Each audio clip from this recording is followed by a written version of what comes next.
지금 6번째 나팔 그리고 7번째 나팔 요 사이에 일어나는 일을 우리가 나누고 있는 겁니다. 지금 이런 나팔 소리에 대한 고난, 아픔, 슬픔 이런 것들은 누구를 향한 것입니까? 성도입니까? 아니죠.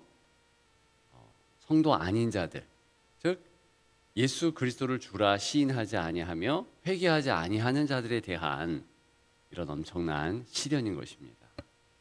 바로 그때에 주의 사람들은 어떻게 해야 하는 겁니까? 10장 어제의 말씀 가운데서는 두루마리를 취해라. 그리고 그 두루마리를 입에는 달고 속에는 쓰지만 먹으라. 속에 쓰다는 얘기는 그거 실천하기가 어렵잖아요. 순종하기가 쉽습니까? 아는 말씀 순종하고 복종하는 것이 중요합니다. 그리고 그 말씀을 증거하는 것. 이게 성도들이 할 바, 죽어가는 백성들을 향하여서 외치는 성도의 모습이지요.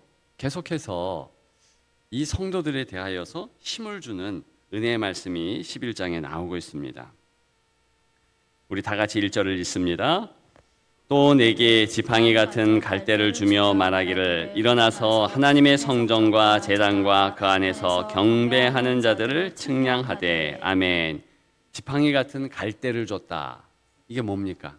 고대 사회에서는요 이렇게 긴 갈대 같은 자로 측량을 했습니다. 한 3m쯤 일반적인 자가 있는데요. 그걸 줬다는 얘기예요. 그 이스라엘 사람들이나 이런 문화를 이해하는 이들은 이거 뭐 측량을 위한 거구나. 근데 왜 측량합니까?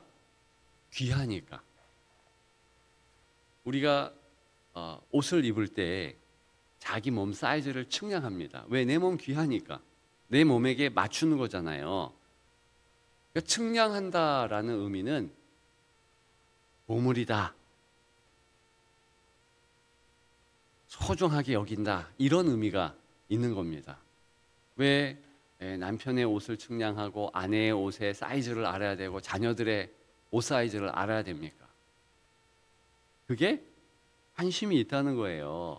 주께서 왜 측량하라고 그럽니까? 관심이 있는데 여기 보니까 성전에 관심이 있대요. 제단에 관심이 있대요. 당연하죠. 하나님 만나는 장소니까. 인생과 하나님 만나는 장소가 이곳 아닙니까? 그리고 가장 관심 있는 하나님의 눈동자가 머무는 것이 있지요. 그것이 바로 경배하는 자들.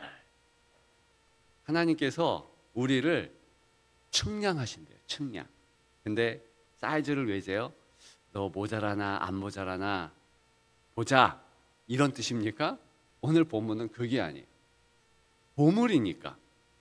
귀하니까 측량하시는데 이것을 자꾸 요한계시록에서는요. 거꾸로 알아. 거꾸로. 말세에 고난의 때가 오는데 내가 그것을 이길 수 있을까? 성도가 이길 수 있을까? 이게 반대입니다. 계속해서 보십시다. 2절 같이 읽습니다.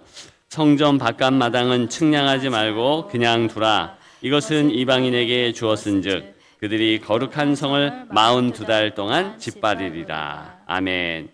자, 여기 보면 42달 나오죠? 3절에 보면 두 증인이 나와요. 또 1260일을 예언한다. 더 중요한 게 이제 4절 나오는데 다 같이 읽습니다. 그들은 이 땅에 주 앞에 서 있는 두 감람나무와 두 촛대니 아멘. 자, 요 감람나무와 두 촛대, 특히 감람나무는요 이단이 최고로 많이 쓰는 용어입니다. 내가 감람나무다 그거는 2단, 3단, 4단 이렇게 보시면 틀림이 없어요. 옛날에 제수할 때 그 노량진에 이제 전철을 타고 노량진에 있는 제수하는 학원에 이렇게 다녔는데 거기 가다 보면은 천부교라고 하고 누굽니까? 박태선의 교회에 이 총본부가 있어요. 근데 거기 그 표시가 십자가가 아니고 우리는 교회 십자가 그러면은 교회 예수 그리스도 이렇게 보잖아요. 근데 거기 십자가를 떼버리고 원래 박태선이 장로였죠. 그러다가 막 능력 좀 나타나고 병 고침의 은사가 나타나니까 이제 자기가 하나님이다. 그래서 처음에는 나이가 뭐 천 몇 살 뭐 이러더니 이게 몇 억으로 되고 뭐 영원하다.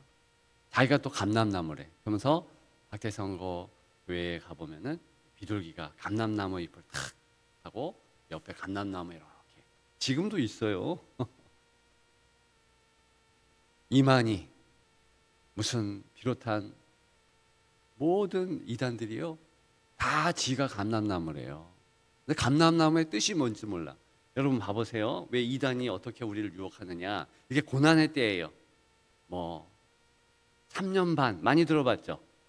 또 오늘 2절 3절에 보면 42달 1260일 뭐 이런 이야기를 탁 하면서 이 고난의 때에 감람나무가 나타나 보혜사야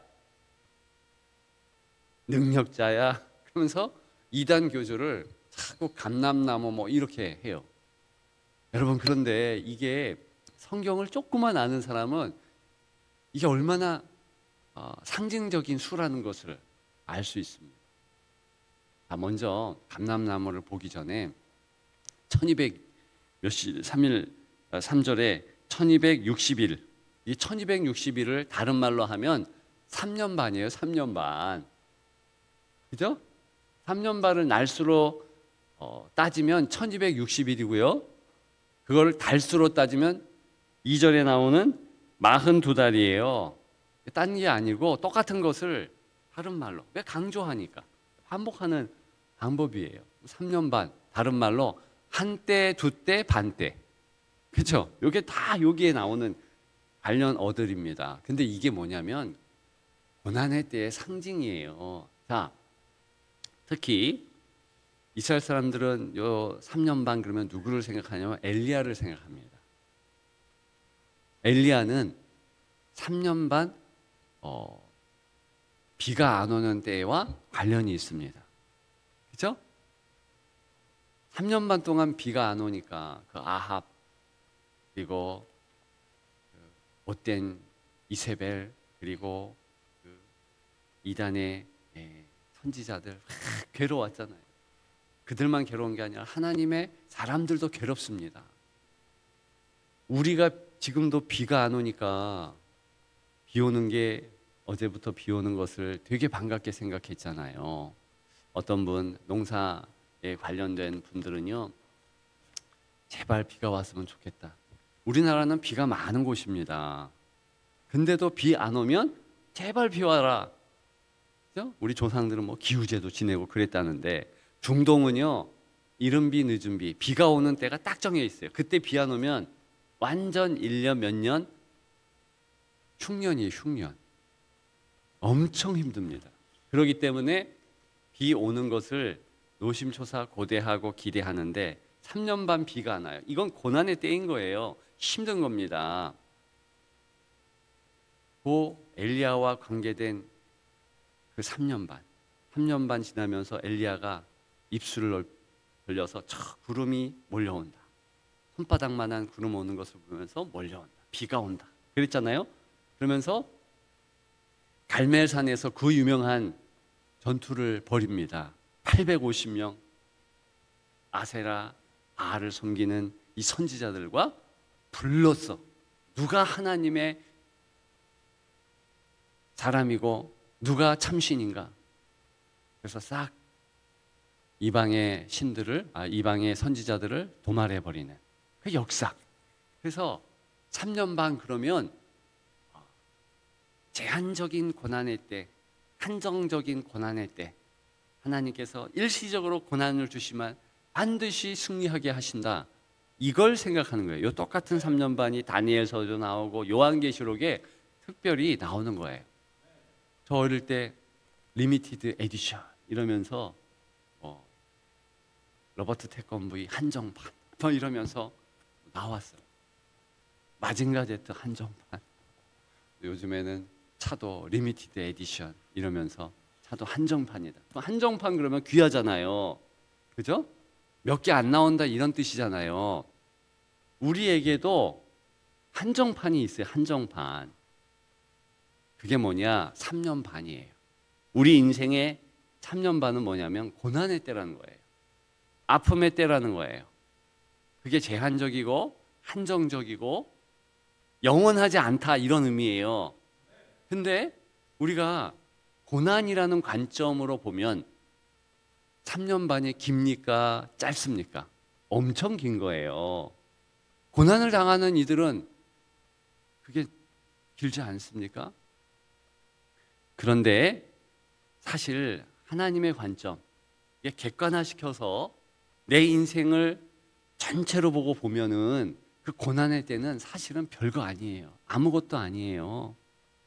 제가 여러 번 여러분들에게 간증했던 제 고난의 시기, 군대의 시기도 있었고, 군대 가가지고 동상 걸리고, 안명동상 걸리고, 손 다 갈라지고, 잊어버린 분들. 그리고 제 중고등학교 때 이제 학교 못 다니고 dom약 장수, 수세미 장수 했던 데가 있잖아요.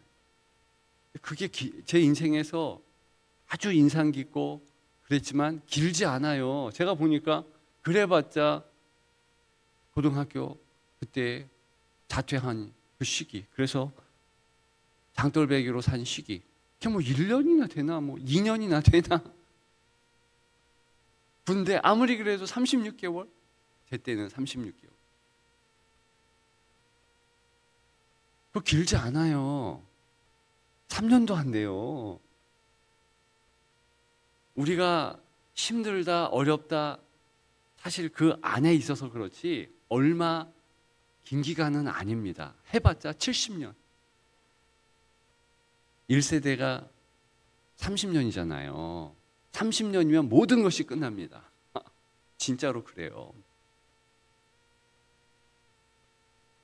아유, 그만해야지. 어쨌든 여기 보면은 이 3년 반, 한때, 두때, 반때, 요게 리미티드 에디션이다. 한정적인 시간이다. 제한적인 시간이다. 근데 우리는 그때 힘들고 어렵지만 사실 하나님 보실 때 이 고난의 때는요, 우리를 연단시키고 용광로의 시기이기 때문에 어떻게 보면 우리의 보석이 되는 시기예요. 그래서 보물의 시기, 굉장히 귀하게 여길 시기로 봐도 괜찮습니다. 그러니까 이렇게 이 땅에 고난이 있고 어려움이 있는 이 3년 반이라는 시기에 사실 하나님 말씀에 집중하고 하나님의 은혜에 포커스를 맞추면은요, 아무것도 아니에요. 지나가요. 자, 3절에 보면 두 증인이 있다. 왜 두 증인입니까? 이 두 증인은요, 우리 꼭 이렇게 증거의 수, 성경에서는요 둘씩 짝져서 전도도 보내요. 왜? 두 사람이 같이 가서 이렇게 입을 맞춰서 그렇습니다 해야지 그게 증인이 되는 거거든요. 그래서 여기 보면 두 증인에게 권세를 준다. 그러니까 70명의 제자를 파송했고 12명의 제자를 파송했고 다 둘씩 짝져서 보내잖아요. 전도도 2명씩 하잖아요. 그래서 이 두 증인이 그런 의미를 있는 겁니다. 그래서 1260일을 예언하리라. 주의 말씀을 1260. 고난의 때지만 하나님의 말씀이 선포되는 때이기도 해요. 자, 그러면서 중요한 감람나무와 두초대. 감람나무, 이게 스가랴에 나오는 말씀이죠. 스가랴 4장 3절에 보면 그 등장대 곁에 두 감람나무가 있는데 하나는 그 기름 그릇 오른쪽에 있고 하나는 그 왼쪽에 있나이다. 11절에 내가 그에게 물어 이르되 등잔대 좌우에 두 감람나무는 무슨 뜻입니까? 14절에 기름 부음 받은 자 둘이니 온 세상의 주 앞에 서 있는 자니라 하더라. 그래서 쭉 보면 이게 교회를 의미하고 또 하나님 아버지 앞에서 말씀을 선포하도록 쓰임받은 자들이라는 것을 알 수 있습니다. 그래서 두 증인은요 상징적이고요, 교회를 의미하는 거지, 일개 사람을 나타내서 이만희가 무슨 감람나무다, 안상홍이가 무슨 박태선, 문선명 절대 그렇지 않습니다. 꼭 기억하시면 좋겠습니다. 그래서 누군가 감람나무 어쩌고 그러면 아유 저거 2단 3단이구나. 교회를 뜻하는 거예요. 그리고 하나님의 말씀을 진정으로 붙잡고 나아가는 자예요. 그래서 이 두 감람나무, 근데 꼭 이런 얘기, 감람나무라고 그러지 여기 감람나무 및 촛대, 자기를 촛대라고 하는 사람이 있었습니까? 촛대 그러면은 우리 문화에도 뭐 별거 아니잖아요. 그리고 자꾸 감람나무래. 감람나무 두 촛대 같아요. 촛대 사이를 주께서 거니신다. 기억하시죠? 예. 그래서 촛대는 교회니 이렇게 연결되는 거예요. 그러니까 이스라엘 사람들은 이런 문화적인 배경이 있어서 금방 3년 반 그러면은 승리, 은혜, 귀함 우리도 그렇게 여겨야 돼요. 반대로 주눅이 들고 아이고 힘들다 어렵다 그게 아니고요. 요한계시록은 힘을 주는 말씀이에요. 그래서 짧은 그 시간 고난도 짧고 하나님의 은혜가 있으면 다 이긴다. 이것이 3년 반에 당긴 거, 두 증인에게 당긴 거, 그 다음에 42달에 당긴 거, 1260일 당긴 거예요. 믿으면 아멘. 그래서 여기 두 증인이 두 감람나무가 그렇게 능력으로 증거하다가 사흘 반 죽잖아요. 근데 또 살아나요. 자, 그래서 11절에 보면 3일 반 후에, 이게 꼭 3일 반, 이게 뭘 또 얘기하는 거예요? 3년 반과 다 연관이 있는 거예요. 이게 상징적인 수예요. 예수님이 3일 후에 부활하셨죠? 다 그게 맥락이 있는 겁니다. 주님의 능력, 고난을 이기고 능력으로 하나님의 다스림이 있는 그 은혜, 이것이 바로 힘을 주시는 하나님의 말씀의 뜻이에요. 자, 결론입니다. 요한계시록 어떤 것이 돼도 지금 6장부터 16장까지는 777 완전수잖아요. 그죠? 그러면서 고난도 있고 어려움도 있지만 특별히 7인 그리고 7 나팔 또 7 대접 이런 것들이 있지만 하나님의 사람들은 늠름한 겁니다. 왜? 승리할 거니까. 그래서 내니 안심하라. 주님이 똑같이 우리에게 말하는 겁니다. 3년 반, 앞 3년 반, 후 3년 반, 그러면 7년이죠. 그거 가지고 또 푸는 사람들이 있어. 그런 거 현혹되지 마세요. 그건 사실은 문화적인 것이고 이스라엘 그 역사를 알면 간단해요. 성경을 조금만 이해하면 너무나 쉽습니다. 그래서 그런데 마음을 두지 말고 하나님이 나를 붙잡아 주시고 내게 승리케 하시고 하나님의 사랑이 나에게 있다. 고난은 나를 연단시키는 것이다. 고난의 때는 한정적이고 제한적이고 하나님의 은혜가 전폭적으로 있는 때다. 꼭 기억하시고 승리하시는 여러분들 되시기를 주님의 이름으로 축복합니다.